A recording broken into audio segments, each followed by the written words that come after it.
Hello everyone and welcome. Thank you so much for joining us tonight for our live stream broadcast. I'm here with Reggie Ray at the Himera Foundation in Boulder, Colorado.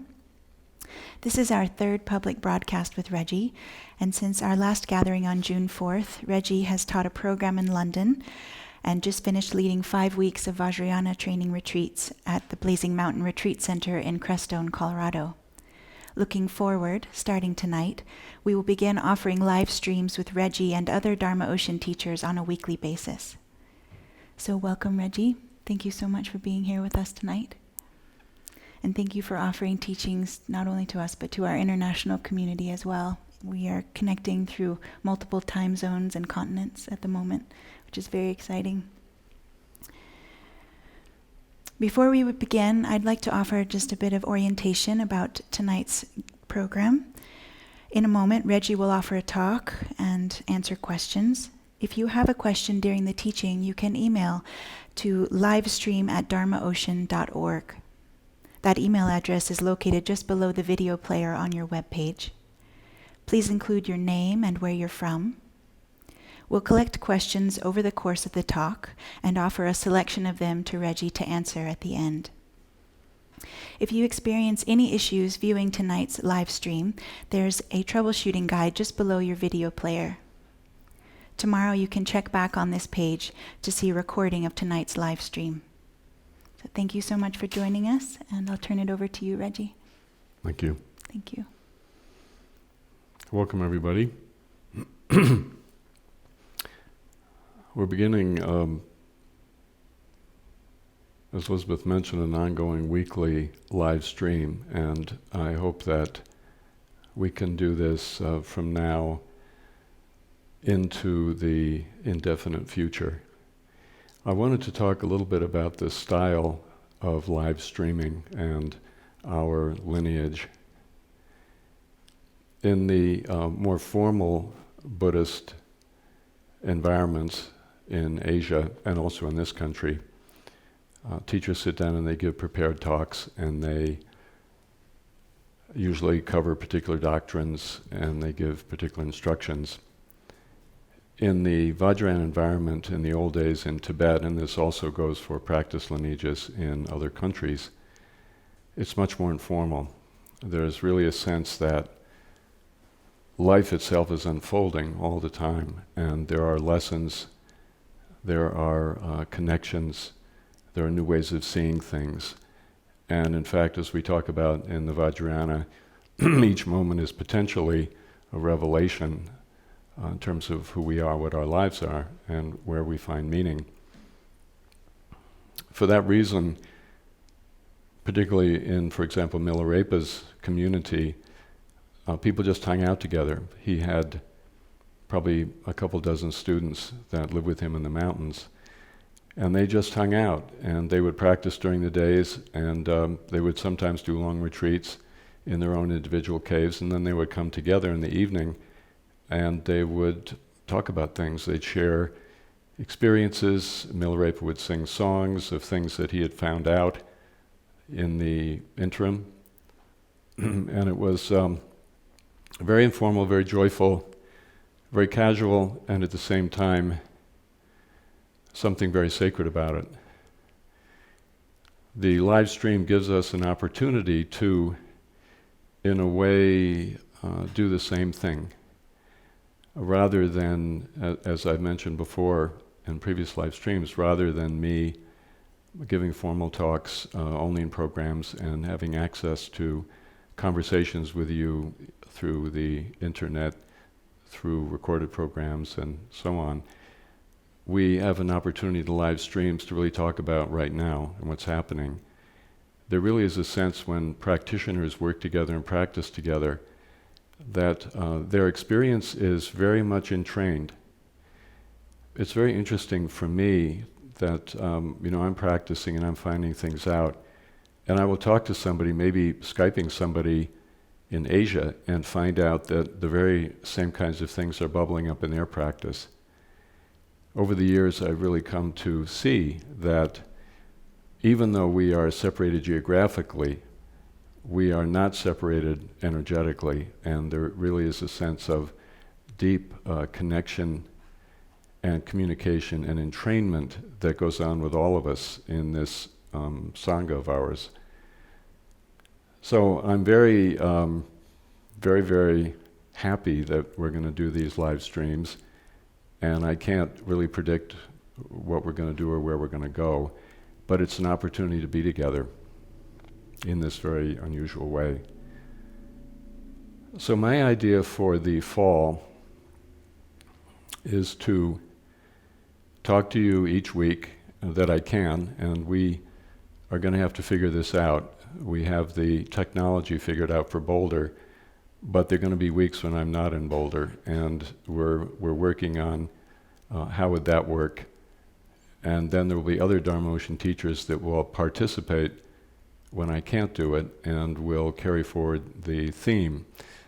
So my thought for the fall is we should start with a recognition that the whole purpose of spirituality in the modern world, the meaning of spirituality in the modern world, really comes down to one thing, which is how are we going to help other people, and how are we going to bring the depth of what we have discovered and the healing waters of meditation into a world that is so deeply tormented. I think today any form of spirituality, Buddhist or otherwise, really stands or falls by that litmus test. So what I'd like to do this fall is work with you on the practices and the view of bodhichitta. Bodhichitta means the awakening heart. It's very, in our lineage, it's very, very somatic. It's very felt, it's very experiential. Often with bodhicitta practice, we approach it as a kind of a mental thing, where we bring up, we visualize somebody else, and we try to generate some kind of feeling of love for them or compassion. And it's somewhat successful, but on the other hand, it requires a lot of effort. And my experience over the years has been that for most of us, it's just very, very difficult when it's approached as more of a mental kind of practice. In the Vajrayana lineage, bodhicitta is a 100% somatic experience, meaning that through the various practices, we deepen the sensitivity of our soma, our body, our basic state, to the point where we begin to feel the very, very refined knowledge of the heart that we are, in fact, already entrained with other people, that other people are already part of our experience, and even more than that, that we know them. On some level, when we sit with someone, although our mind may not know them, and our mind may be filled with all kinds of ideas and projections and hopes and fears, at that very moment our body actually completely and fully takes in the state of being of the other person. So it's already a given fact. And usually, though, it's unconscious, of course, because we are preoccupied with what we think about the other. In bodhicitta practice, we open up this domain, previously unconscious domain of entrainment, and we begin to know the other somatically. We know them and we know their experience, and in fact, we even know what it's like to be them. And when we do, in the Vajrayana it said that there is no difference between that and love. That is love. Love is the deep, open experience of the other as not in any way distinct or separate from oneself. So there's a whole process of practice that I would like to do with you this fall to explore bodhicitta, the awakening heart, as a meditation practice and as a way to be with other people. And we're going to have, I'm not sure how many sessions, but we'll figure it out. So hopefully by the end of the fall we end up somewhere. That would be good. So I want to say one thing about our lineage that a Tibetan friend actually mentioned to me the other day, very helpful. Most Buddhism that we encounter in the modern world is seen as a palliative, meaning that it is a way of calming the waters of our neurosis, of bringing ourselves into a state of relative peace, of feeling better about who we are, and of being stable enough so that we can actually live our life. And this is always the first step in meditation for everybody, and it's a wonderful step. The benefits of pretty much any kind of meditation you do are enormous, and people feel a tremendous amount of gratitude for the meditation teachings that help them do that. But we're doing something different, and what we're doing is in keeping with the Vajrayana traditions, the lay Vajrayana traditions, the householder Vajrayana traditions of India, and also of East Tibet that still exist. What we are doing is bringing about a transformation in the structures of consciousness, and this is the language of my Tibetan friend.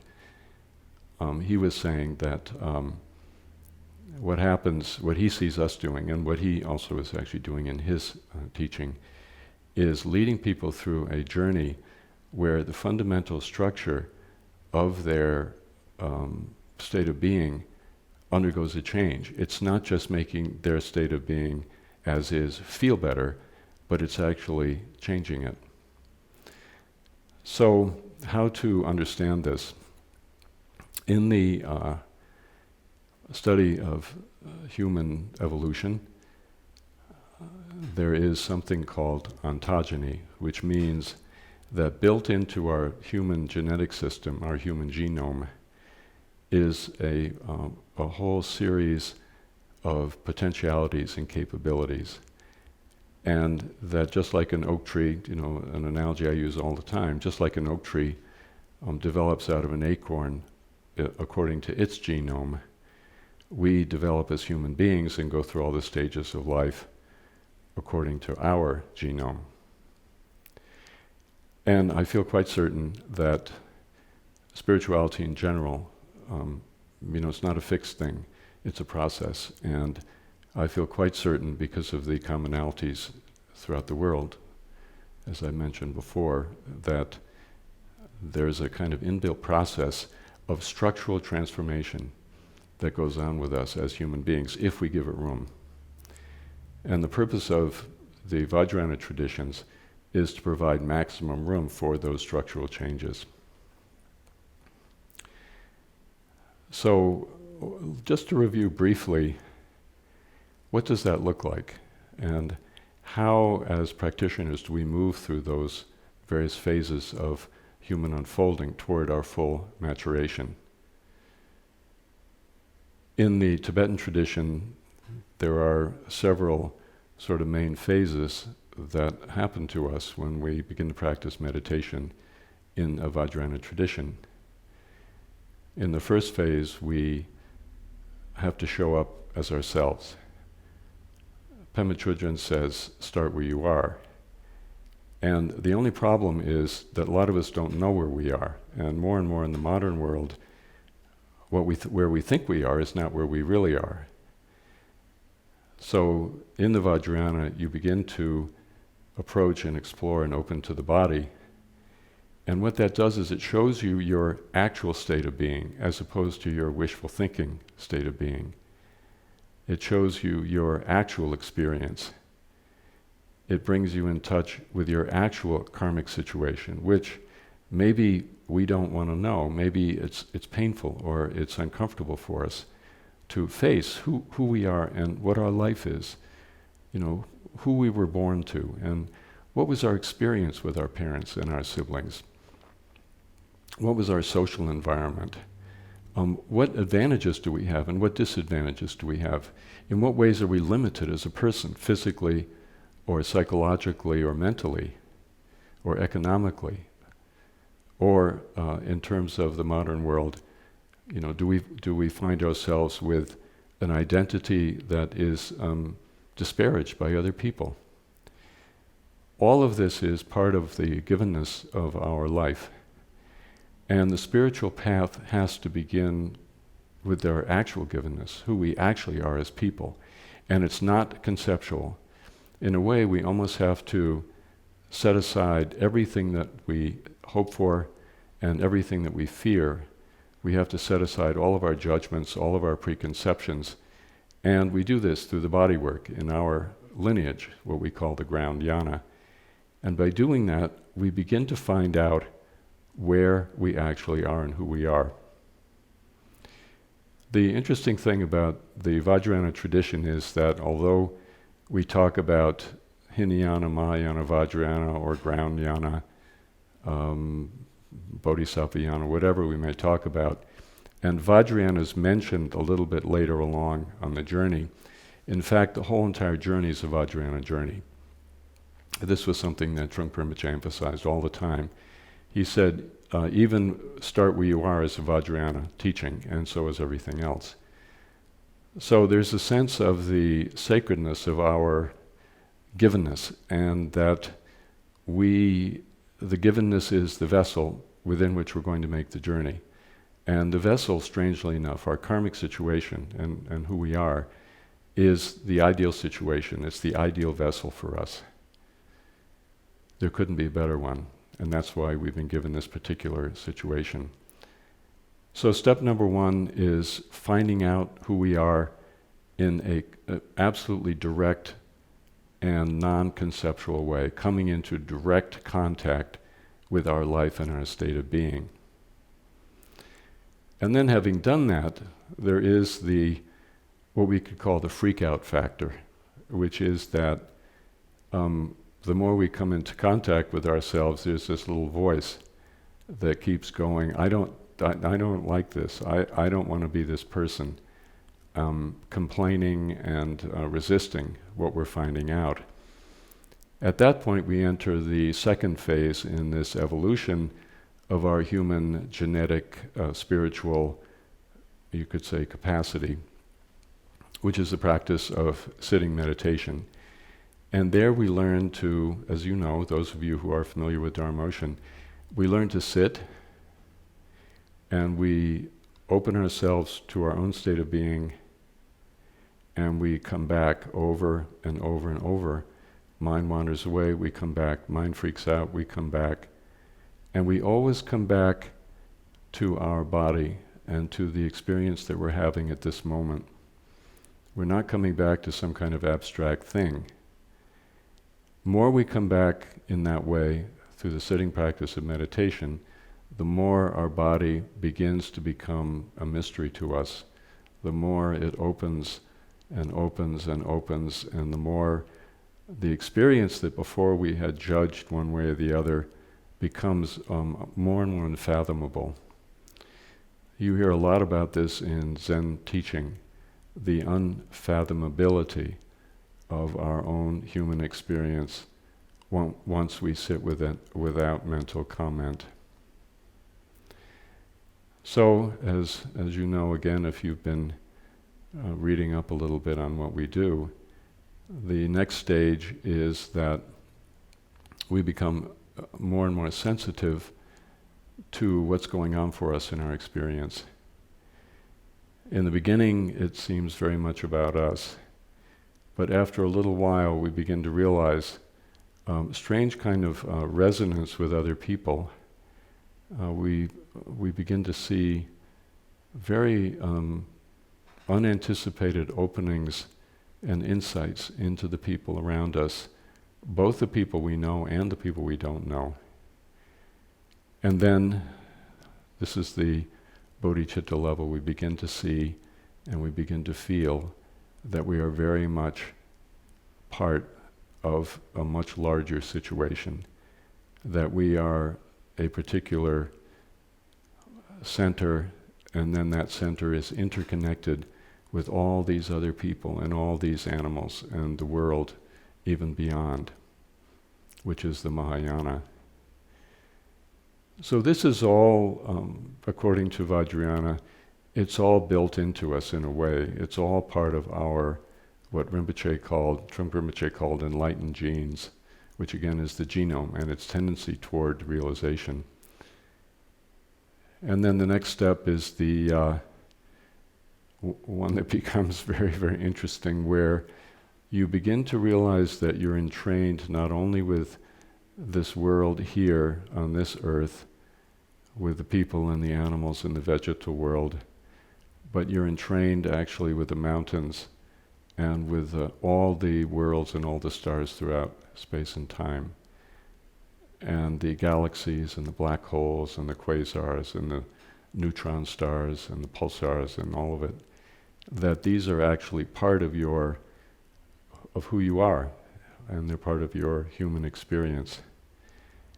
At that point, the idea of a separate individual has long since vanished from the scene, and in the final stage we begin to experience ourselves as just the flow of life itself.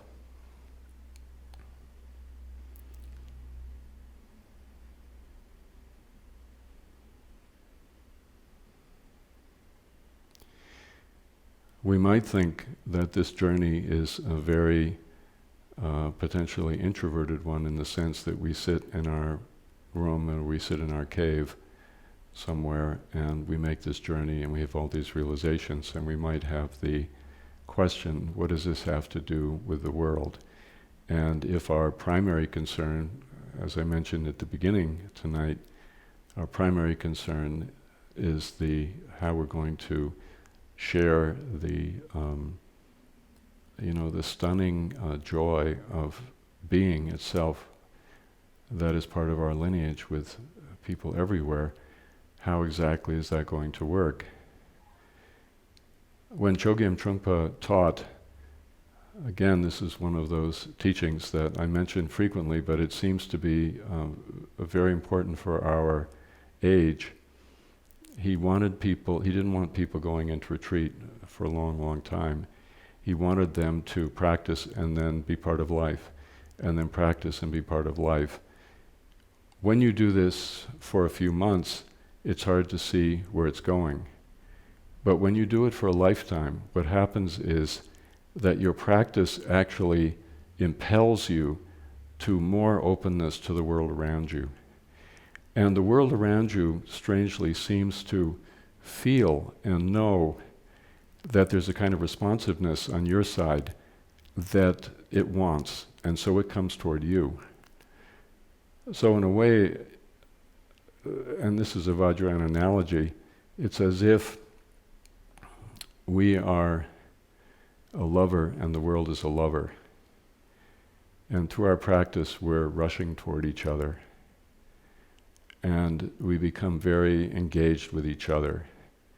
And all these things happen, and all this strong emotion, and all the freakouts that happen in a very close relationship, and all the longing for union that always keeps us going. And that happens to us with the world. And it happens to us with the world's suffering. So we become more and more given over to the world, strangely enough, through our practice. And the more we're discovering that our state of being is not separate, the more we find ourselves completely engaged and compelled and wrapped up and, in a way, dismantled by this relationship we have with the universe outside of us. So this is, I'm quite sure this is all given in our genetic system. I think just as the potentiality for language, we now know is in the human genome, and the potentiality for religion is in the human genome, I think we can safely say that this very vast and very fantastic spiritual journey that calls to us is also part of our genetic system. One of the things about when something is part of our given ground in our genome is that it can't be denied without consequences. I think in the modern world we often get stuck at relatively early stages of development. And even if we're meditators, we don't really get beyond the kind of inward turning, self-beneficial idea of practice. But when we do that, we hold ourselves back, and we are not going to feel okay until we let go completely and give in to the vastness of the journey itself. So my Tibetan friend was commenting that this is, it's not an easy thing. It's a very difficult thing. And we have to acknowledge that. We have to acknowledge, in a way, we could hold steady, we could pull ourselves in, we could try to have a nice life, we could use meditation as a lifestyle choice and as an enhancement to help us get through the day. And that would be valid up to a point. Or we could take the Vajrayana approach, where what we're doing is emptying out completely and making ourselves available for this ongoing, progressive, fundamental structural transformation of consciousness, structural transformation of how we are and how we engage the world. Sangsar Khyentse Rinpoche said recently that meditation is great, but if it makes you feel good, it probably isn't Buddhism. And I don't totally agree with that. I think Buddhism makes room for all kinds of experiences. But I think in a way, if he's talking about Vajrayana Buddhism, he's right. Very challenging. And that's, in a way, I think why it's so important for us who are following this particular tantric way to be in connection with each other, to work together, to share things with each other, to freak out with each other, to help each other, to be a mirror for each other, and to live in a way that is very much like an extended family, spiritual family. We have a vision, which I'm going to mention to you, and I'll probably get in a lot of trouble for doing this. But our vision is that, who knows when, but at some point in the future, that we begin to establish more and more of an intentional community for everybody who's making this journey. That intentional community is going to need a geographical home. And we are looking at the San Luis Valley, which is this incredibly beautiful high alpine valley. The floor of the valley is 8,000 feet. And it's 100 miles long and 50 miles wide. There's a lot of space down there. And what would happen if we made the geographical home of this lineage in that amazing place? Those of you who have not been, have not stood in the San Luis Valley in southern Colorado, may not know that it's actually completely surrounded by snow-capped mountains. And in the lore and the history of our lineage, there is a place that is talked about, a sacred place, an intentional community, where people are all making the journey. And it's surrounded by snow-capped mountains. And that's the kingdom of Shambhala. I think with a geographical home, and we're serious, this is a serious idea, and people are, there are a lot of people who are into it, a multi-generational place, community, with children being born and people in the final stages of life. It's a serious idea. And I think with a geographical home, then the idea of our vast international virtual community will be more grounded, and we will be inspired to develop the communication and the intimacy that is growing, within this community, further and further and further. So it's all about unlocking our love for life, for ourselves, for our own journey, for other people, and for the world. And hopefully this fall we can begin to explore those themes, and I can begin to give you some practices to do in an ongoing way. So what I'm thinking is, I want to, before we talk together in terms of your comments, I want to give you a practice, and it'll be brief, but it's something I'd like you to do this week until we meet again next Thursday. So if you're, wherever you're sitting, if you could come into a meditation posture,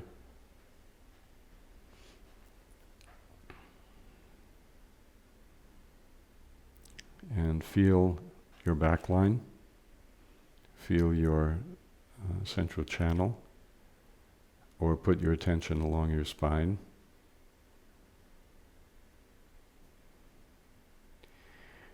And let your awareness lean back along your spine.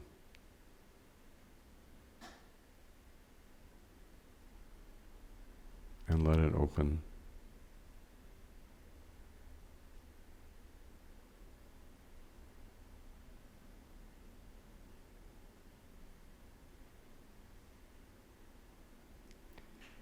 And as you're sitting like that, feel what's going on in your heart.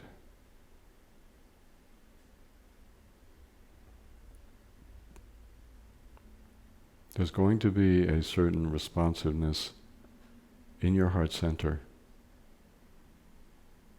when you sit empty and open. And just check in and try to feel what's going on.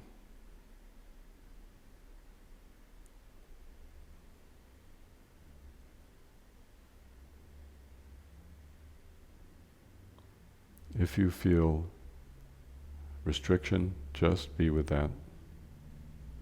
We're not doing anything except feeling.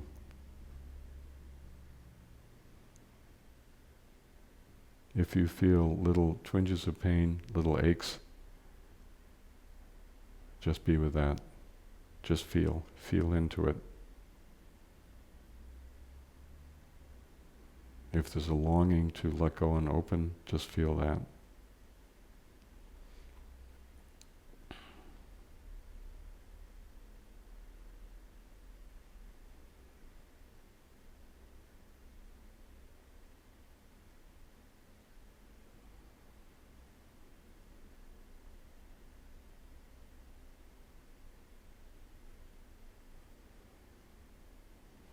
And the feelings may shift around, may not just be one thing, it might be a lot of things.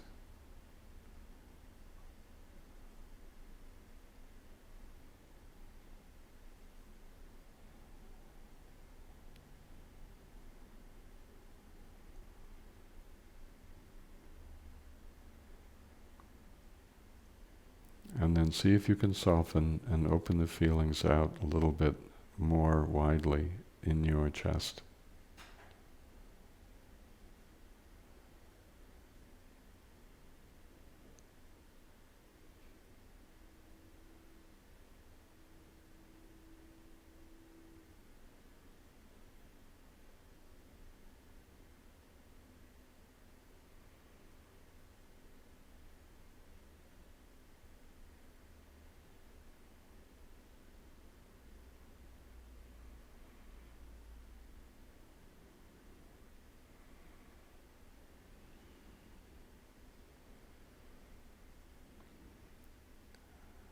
So if you we'll make the time this week just to sit that way for just 20 minutes, 20 or 30 minutes,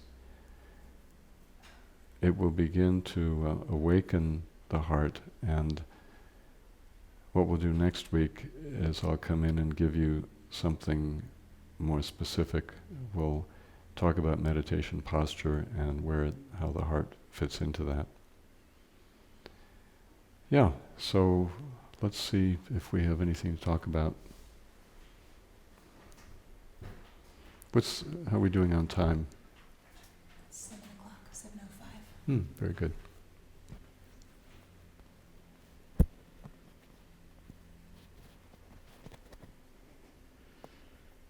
Our first question is from Bruce in Vancouver. Mm-hmm. In Buddhism, generally, there's often a lot of reference to the word mind. To our Western ears, mind is translated into what goes on up in our heads in the form of cognition and thoughts and thinking.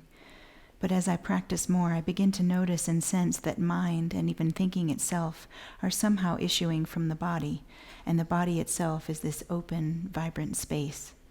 I am intrigued to know more about how our relation to mind and or thoughts and thinking change as we advance in the practice.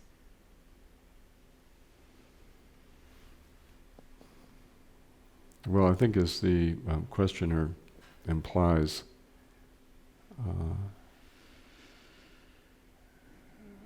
when we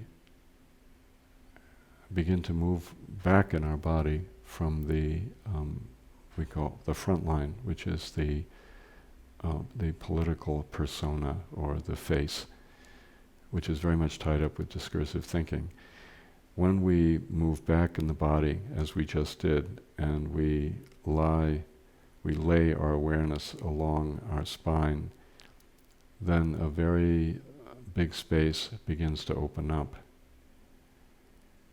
And the more we practice, the more we begin to be able to rest in that really boundless, what we call the natural state, the immeasurable expanse of our own fundamental state of being. We begin to realize that the body itself doesn't have any boundaries, that the somatic experience of being alive at its very ground is the experience of space itself. And the interesting point is, from a conceptual standpoint, it's ironic or it doesn't even make any sense. And yet experientially that's what happens when we meditate. We touch space in our body, and then the body, we begin to realize the body is actually endless in terms of its fundamental open expanse.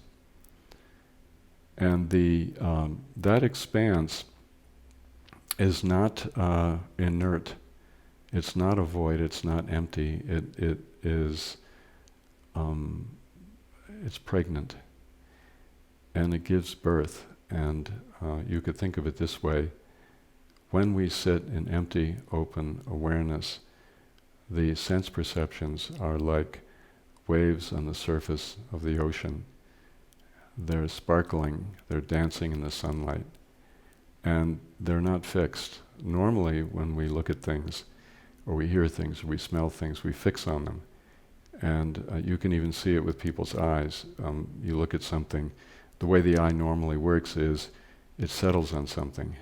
When we are resting in empty, open awareness, we don't settle, and the eyes simply receive the vibrancy, the play, the dancing, impermanent energy of sense perceptions, again, just like waves dancing on the surface of the sea in the sunlight. In the same way, there are fish that jump out of that deep ocean of our state of being, and those fish are our thoughts. They jump out and they go back in. They jump out and they go back in. And as the questioner says, thoughts are very much a somatic experience. What happens normally is that we latch onto them and we perpetuate them, and then they become mental. But thoughts are fundamentally not mental, they're actually somatic. They're bursts of energy. So I think the questioner answered the question. This question is from Mike in Tucson, Arizona. Mm-hmm. Is your vision of Shambhala exclusive to the lineage of Chogyam Trungpa, or is it more of an acceptance and collaboration of multiple Dharma communities coming together to reach for this ideal? Thank you for teaching. Well, traditionally the vision of Shambhala isn't even Buddhist. In the mythology of the cultures of Central Asia, the vision of Shambhala is people from all the races and all the religions, all the forms of spirituality, but they share one thing. What they share is a deep respect for the unfolding life of the human person. And because they share that value, they come together and they create a society. And just as we have this tremendous dynamic between two partners, where you have yourself and your partner is most likely very, very different from you, and the kind of magic and chemistry that happens with another person, and how much you have to give up of yourself, and how much you find yourself by giving up yourself in relationship. That's the concept of the kingdom of Shambhala, that all these different people come together and live together, and they have all their different histories and karma and situations. Meantime, they are everybody's exactly the same in the sense of the commitment to the unfolding life and to life itself. So, it's not a Buddhist teaching even. Yeah. This question is from Nathan. I have been struggling with establishing a consistent practice routine in my daily life for a while now. I have the idea that in order to make time for practice, I may need to simplify my life to the extent of letting old habits fall away. For example, getting up earlier in the morning or cutting social time short. However, I cannot seem to stay consistent with it. I am wondering if you can speak to the importance of discipline in everyday life and how the practice container can extend outside of retreat and into the world. Well, the thing is, you can't make yourself do something you don't want to do. And so what this comes down to is, where are we going to find the inspiration to practice? In fact, you shouldn't do something that you don't want to do. If you don't feel like practicing, you shouldn't practice. If you practice when you don't feel like practicing, it's going to be a loss of integrity on your part. When you don't feel like practicing, the step of integrity is don't practice. But then, we're intelligent beings, and we realize that isn't really going anywhere. So then the question is, where are we going to find the inspiration to make practice a priority? And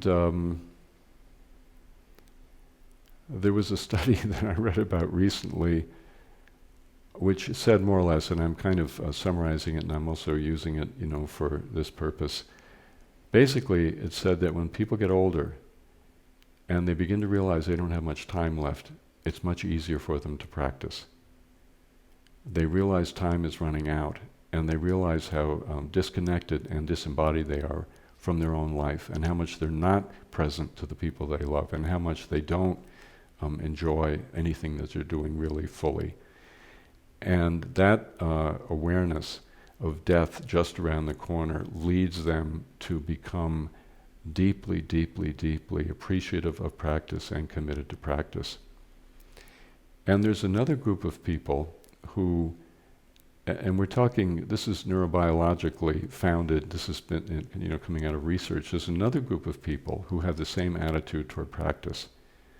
And those are people who, as young people, have almost died. People who have had serious illnesses, people who have been in terrible automobile accidents and lay in the hospital for months, people to whom, really, from a conventional standpoint, really bad things have happened. They are the other group because they realize that death is actually an ever-present possibility, and it leads them to the same view that the people at the end of life have. So what I'm getting around to is we have to be honest with ourselves about our lives. We have to be honest with ourselves about how we waste our time, and we ignore the fact of all the people around us of our own age who are dying or who have died. Human ignorance is, its capacity is actually immeasurable. It's unbelievable how much we can block out of a self-evident reality. So in Buddhism, we have this wonderful teaching called the Four Reminders. And when I first started practicing, I didn't really take much notice of it. But now I do. I think it's an incredibly important contemplation.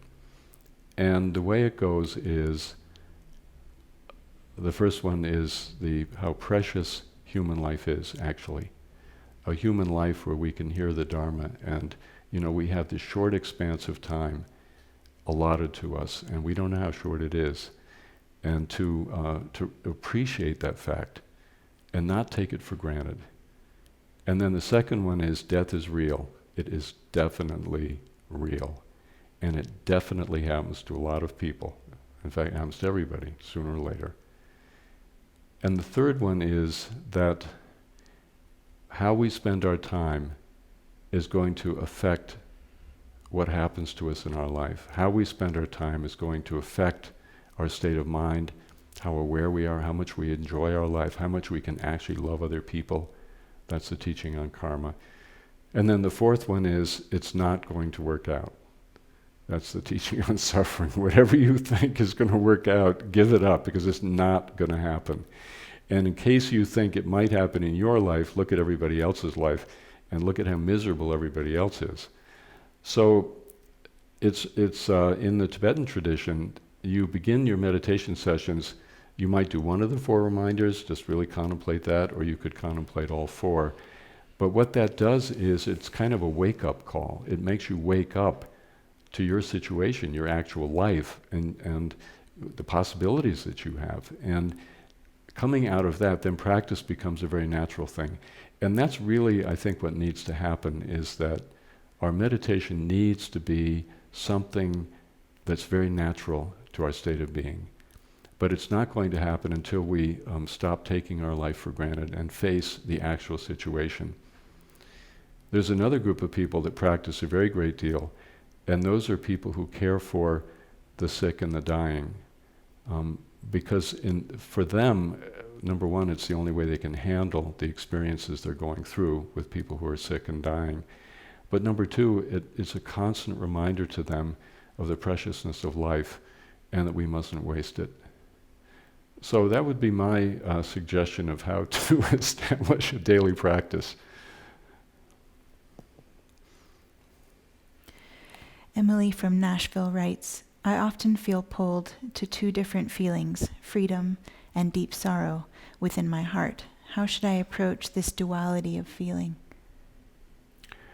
Well, the deepest sorrow is freedom. Because we are hemmed in by not being willing to feel the sorrow that is everywhere in the world. We're always pushing it away, and we're always trying to create some kind of other state of mind that is more pleasurable.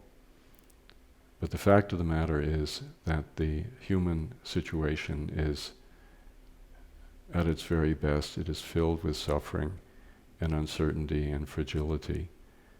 And when we give into that, we feel an enormous sorrow, like the bodhisattva ever weeping. When we allow ourselves that, then we let go of the boundaries on our own consciousness, and we're free. We are free to allow the sorrow and the suffering and the torment of the world to be as it is, and to let ourselves be connected with it.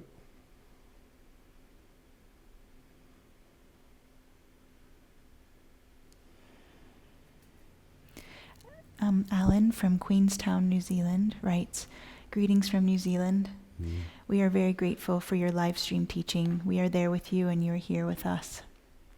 Can you kindly speak to the difference between spirituality and mysticism?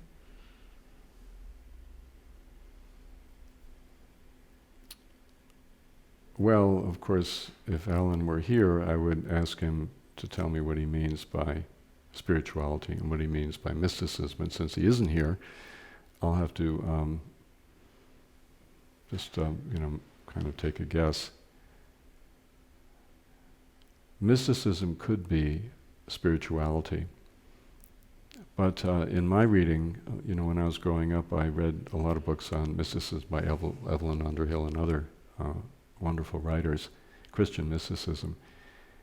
Mysticism is it's a particular arena of spirituality, but it's usually defined by certain kinds of extraordinary experiences.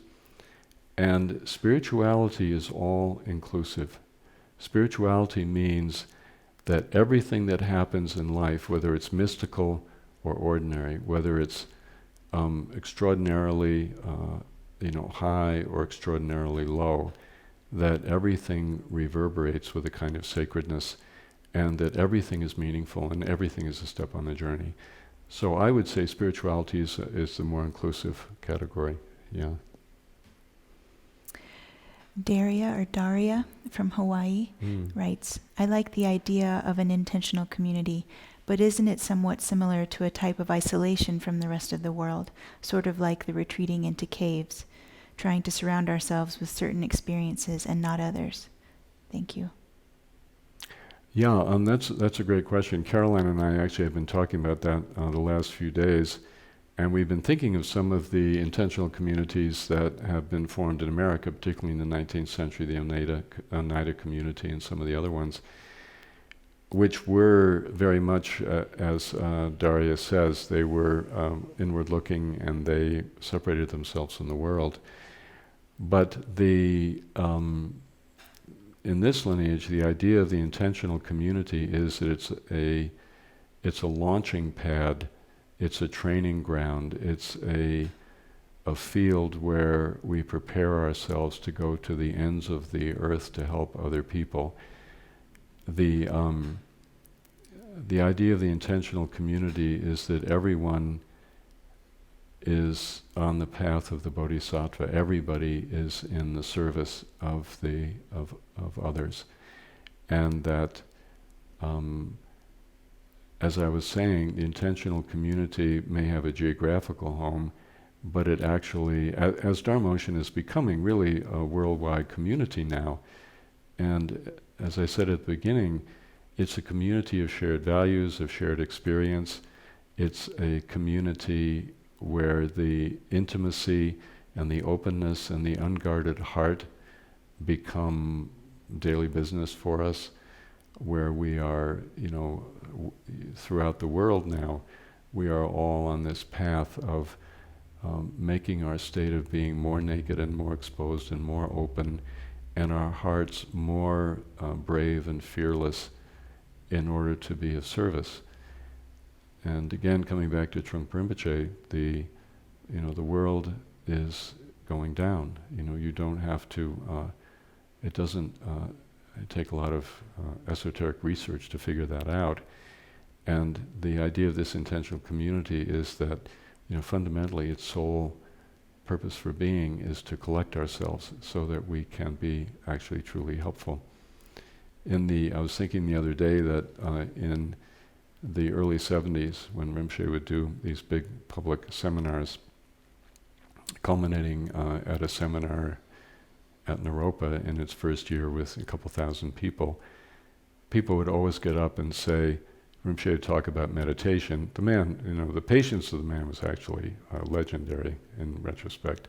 People would get up, he would talk about meditation, people would get up and say, but Rinpoche, we're not helping anybody. And he always said, if you don't first purify your own state of being, you're just going to be a menace to the rest of the world. And you're just going to lay your ego trips on everybody else. So I think the idea of the intentional community is going through the stages that I mentioned, and then at a certain point, it goes out. And so it's the opposite of the inward drawing kind of thing that we saw in the 19th century in America. Yeah. Ori from Tucson. Why is it that we use the word emptiness so much? Somatically, life seems anything but empty. somatically it seems always full. Mm-hmm.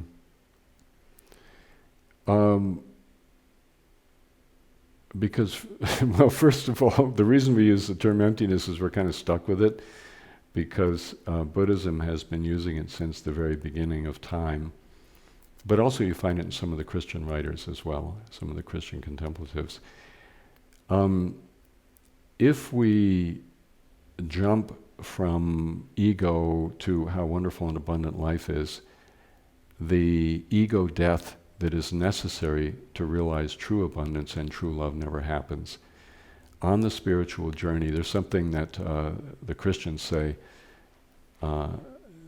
We have some friends down in Crestone, part of the Nada Carmelite community, and whom we love very dearly. And these are, this is an example of people with whom we share, deep values, Kingdom of Shambhala, in its sort of essence. And they have a crucifixion in their little chapel of Jesus. And Jesus doesn't look like any Jesus you've ever seen.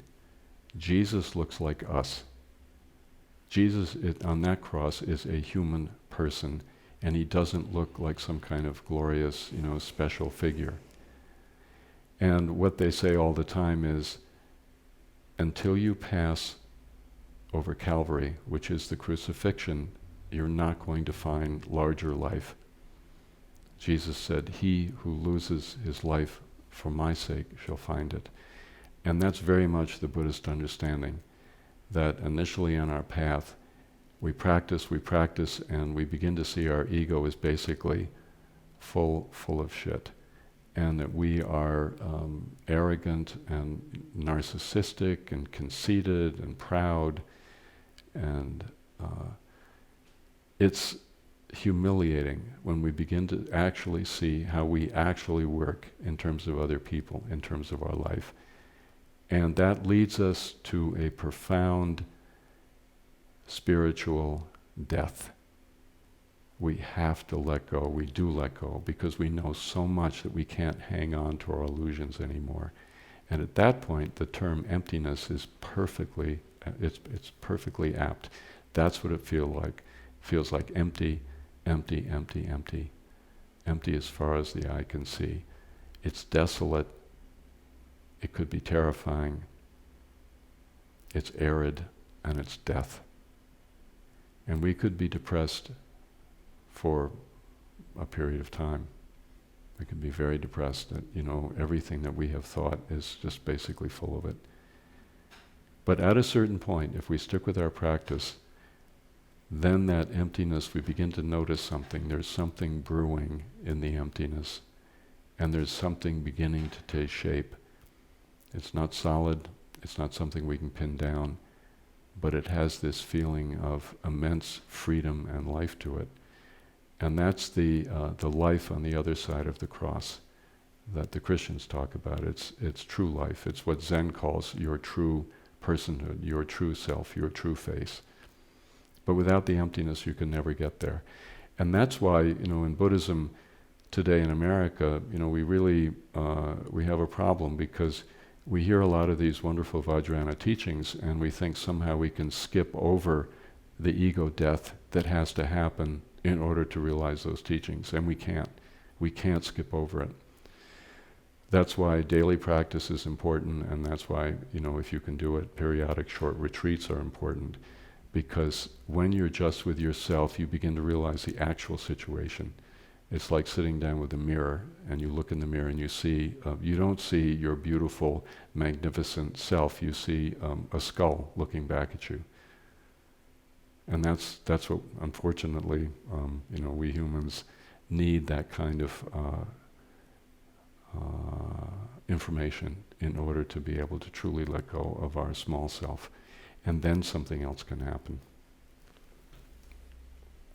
Rodrigo from Mexico. Mm-hmm. Any advice for working with chronic fatigue and a lot of pain in the body?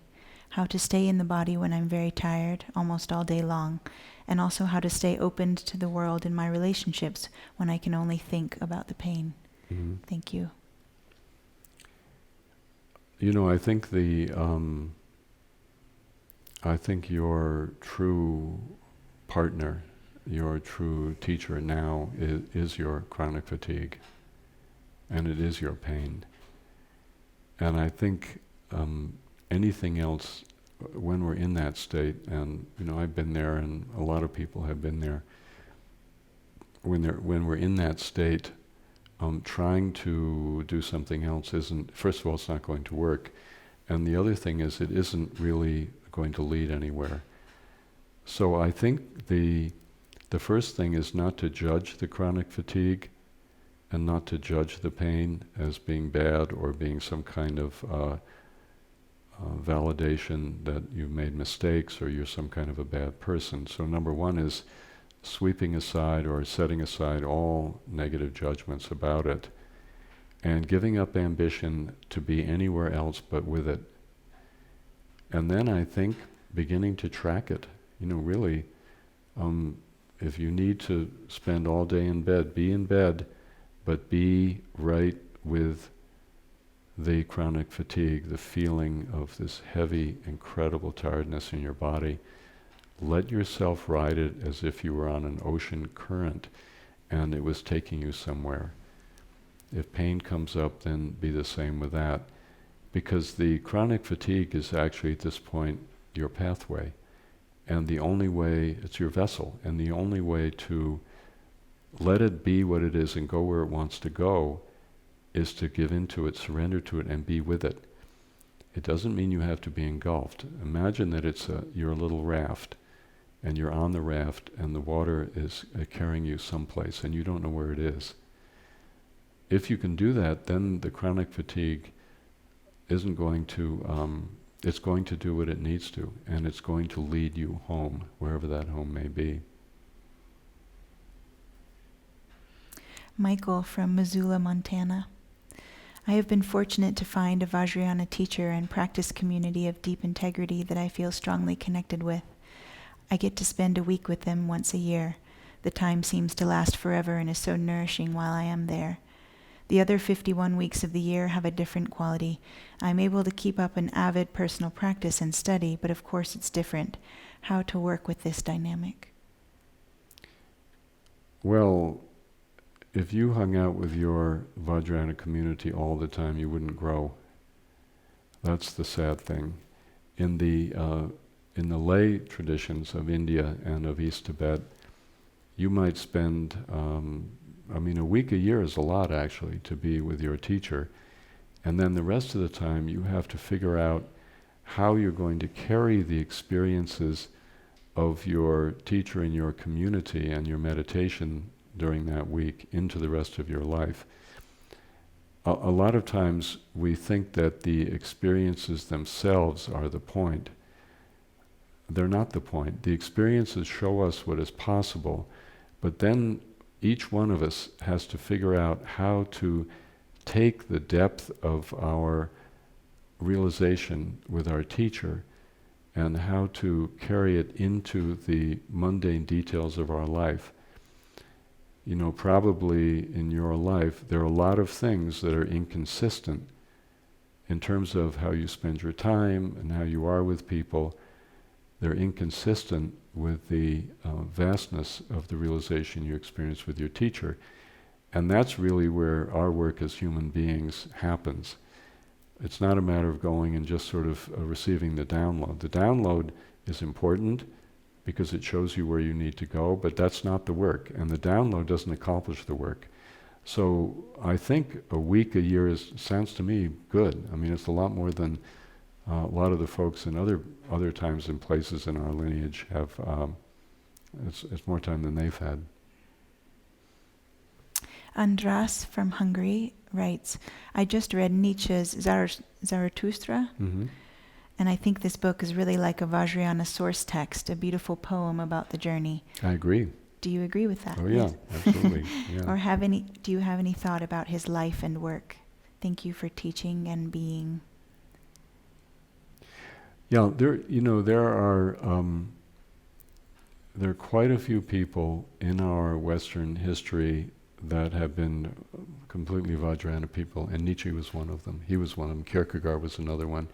I think Heidegger was another one, Blake was another one. Some of the poets, in the 19th century were definitely Gerard Manley Hopkins. There were people, but they were individuals. And, to take Nietzsche's, his work, he saw and he communicated, but he didn't know how to create a path for other people. He didn't know how to create a journey, a community. And really, I think what we see from the Vajrayana traditions from Asia is that you do need a mentor to make the journey. Unless you're this very unique genius, which he was. But for most people, you need a mentor, you need a path, you need practices, you need a community in order to make the journey. So I think I personally am incredibly nourished to see the brilliance and the beauty and the depth of quite a few people in our own Western tradition who have really understand the view and the realization that we have inherited, from Asia. But it never landed anywhere. Another example is Western phenomenology, which those of you who know about it,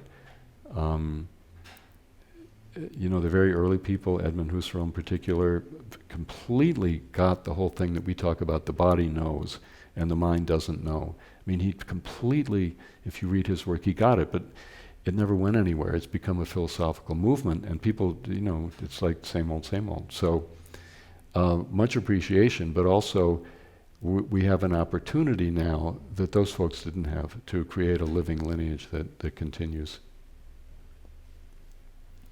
Lou from Wisconsin. The experience of actual realization is really something different from what I thought was supposed to happen. I think I had to get to the place where I was ready to open to what was actually happening instead of clinging to some idea of what I had read or what I had imagined was supposed to happen. Mm-hmm. It seems to appear in bits and pieces over time in its own way, at least for me. Can you expand on this a bit? Well, realization is not a thing. I mean, this is something we have to, when he says it comes in bits and pieces, it's like there's an it that's coming in bits and pieces. But there is no thing called realization. But there is this process of constantly letting go and waking up to reality. But, every time reality shows up, it's a different reality.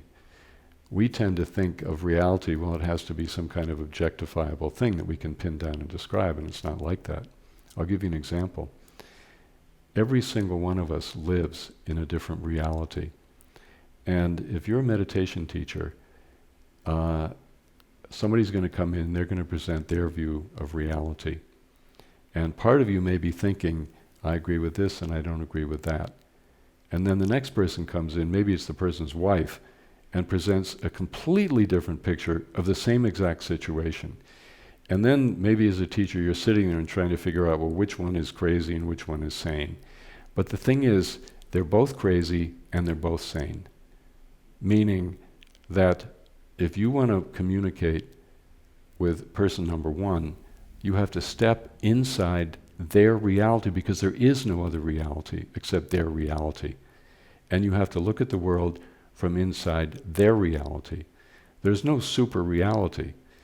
And then the next person comes in and you have to step inside that person's reality and accept their reality and start from there, if you see what I mean. So there isn't any definitive reality. There isn't any definitive anything. And that's, I think, that's a hard one for all of us.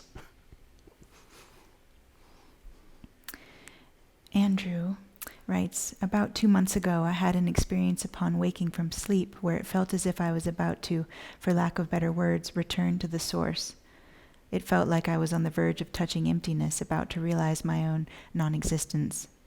I could feel an entire layer of emotional armoring start to burn to a crisp. It was entirely somatic. I did my best to stay with it, but ended up exiting the experience as I didn't quite feel like I was ready to die into myself in the way that was being called for. In other words, I kind of freaked out. Mm-hmm.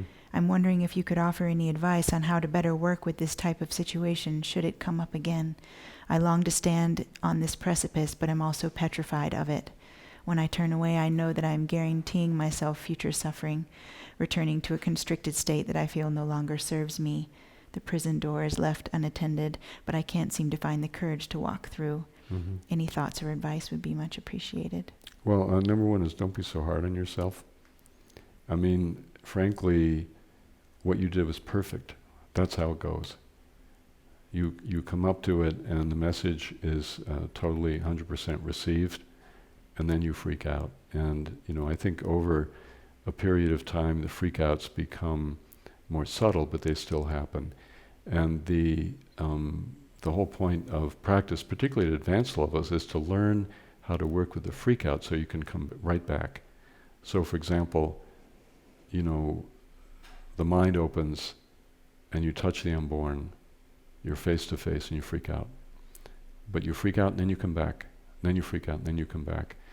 There's a kind of flickering quality because we always have our state of being. We always have our karmic situation. And the idea we can step through definitively, it's not like that. It doesn't work like that. And the other thing is it wouldn't be really helpful to anybody else because if we did step through, that would be it. We would be useless for the rest of the human race. So the way of the bodhisattva is you kind of hover on that boundary. You fall in, and then you jump out, and then you fall in, and you jump out. And that brings a tremendous sense of humor, and a tremendous sense of joy, and a tremendous sense of appreciation for the human incarnation. That in a way it's so screwed up, and in another way it is so close.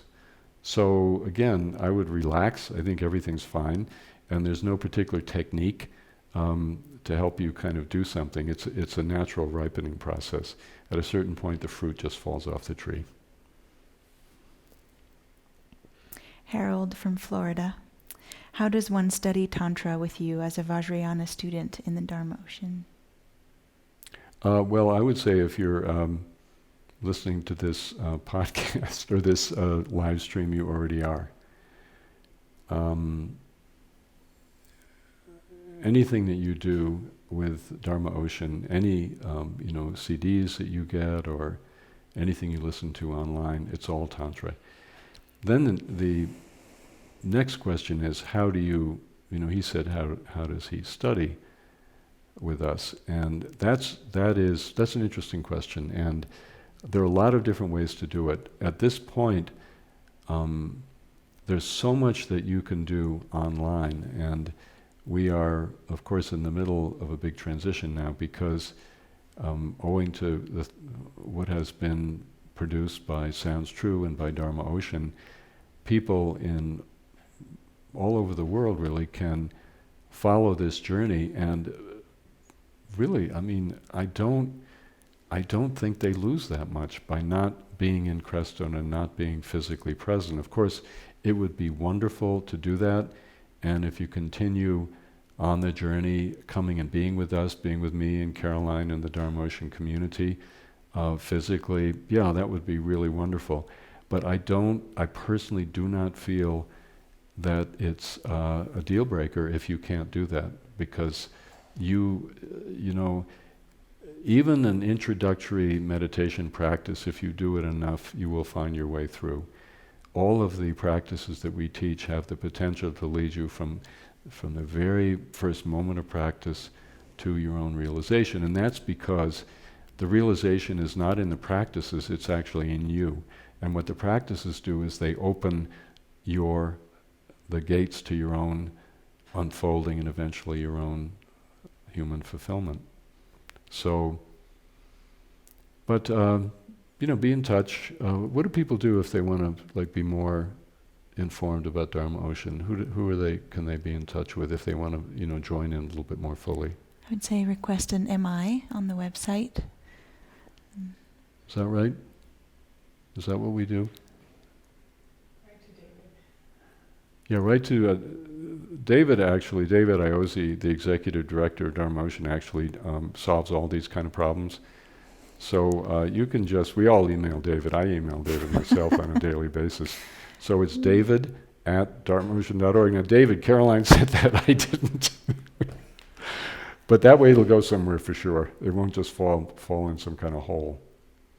Well, it might fall in a hole, but David pays attention to that hole and he's pulling things out on a regular basis, so you could give that a try. Emma from Los Angeles writes, is there a particular book or recording or other access point you could recommend that offers a true taste of who Trungpa Rinpoche was as a human being, beyond sensationalism and beyond his Dharma teachings? Boy, that's a tough one. You know, there are, of course, many, many books out there.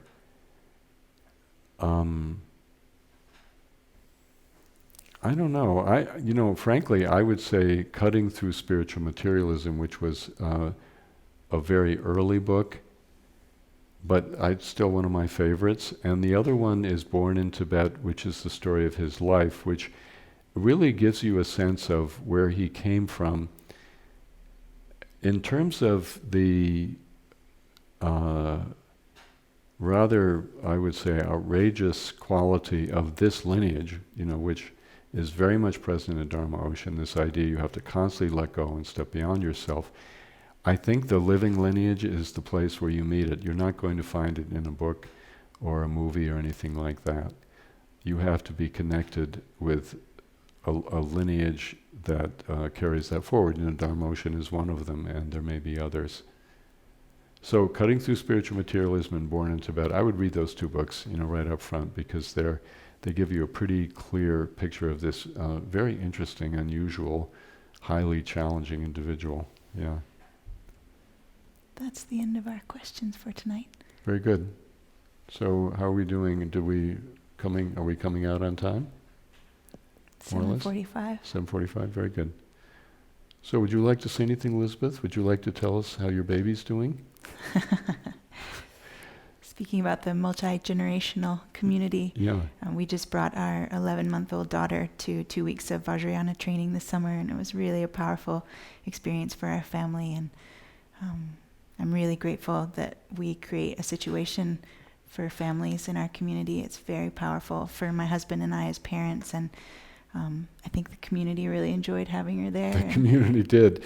And there was another baby. Baby Bodhi, Ati's son. And how old he was 6 months. 6 months old, yeah. Yeah. Yeah, I mean, it's very, very interesting. When you were down there with your baby, what's her name? Serena. Yeah, Serena and Bodhi. And then we have people there who are in their 80s. Jessica had her teenage girls there. Yeah, teenage girls there, Mm-hmm. and our stepson was down for a while, and then people in their 80s who are Mm-hmm. really looking at the end of life. You really could begin to see the multi-generational thing and how powerful it was, because when those two babies came, into the shrine room and they were there, and they, once in a while they had to, be asked to take a break because they were having a bit of a meltdown, but often they were in the shrine room during talks and practices. The softening quality on the whole community was really amazing. Mm-hmm. And whenever we would have a break, everybody would run up to the babies to check in. So it was very powerful. Mm-hmm. And we had the baby blessing ceremony, which I found really powerful. It just so heart-opening for me, Mm-hmm. for her to have that, and Mm-hmm. to be shown her true face, whether in ceremony and hopefully throughout her life, Mm-hmm. through the teachings, and Mm-hmm. it's wonderful. So It was I'm really grateful fun. that It we was have really that. fun. We do children's blessings, but the baby blessing is my favorite because it's so random, and you feel like the lineage is happening. It's running all over the room. That was really fun. Mm-hmm. Yeah. Very good. Well, thank you, everybody, and we will continue next week. Do you have any final words, or is that pretty much it? Thank you all so much for joining us. It was really wonderful to be together. This recording will be available tomorrow through the website, and we look forward to joining you next week and in the future. Thank you so much. Thank you, Elizabeth, and good night. Good night.